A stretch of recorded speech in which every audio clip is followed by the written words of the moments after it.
Today we're making pomegranate syrup.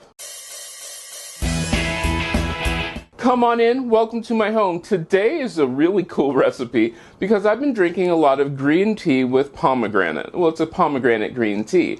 And I'm like, as you know, I had to figure out how I could make it myself. So I thought, well, how will I make pomegranate syrup? There are two ways you can do this. I'm going to cheat and use my wonderful Cuisinart bread maker, which has a jam setting, which is what I'm going to actually use to do this. Or you can do this on the stove. If you do it on the stove, it will be way faster, but you have to keep an eye on it. Here's what happens. We are going to take 2 cups of pomegranate juice, 1 1/4 cup of sugar, and this is about 3 inches of orange peel.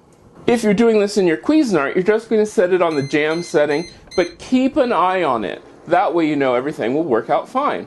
We'll get back to it once everything is done.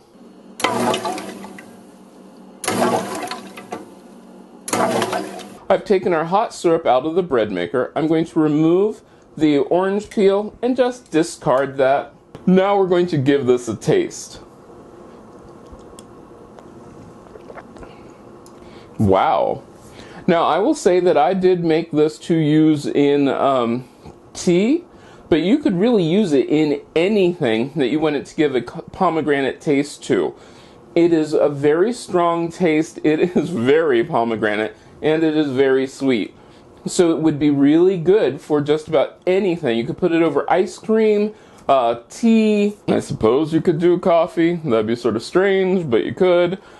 You could also use it in soda water. You could mix it into lemonade. Whatever you want it to add that pomegranate flavor to, you could add it just by making this wonderful pomegranate syrup. Now, if you make this, let me know. You can get a hold of me on most social media at cmcolemanhome, and I hope I get to see you again next time. If you like this video, give it a thumbs up. You can share it. Don't forget to subscribe and check out the other videos on this channel. I love making these videos for you, and I hope I get to see you again next time.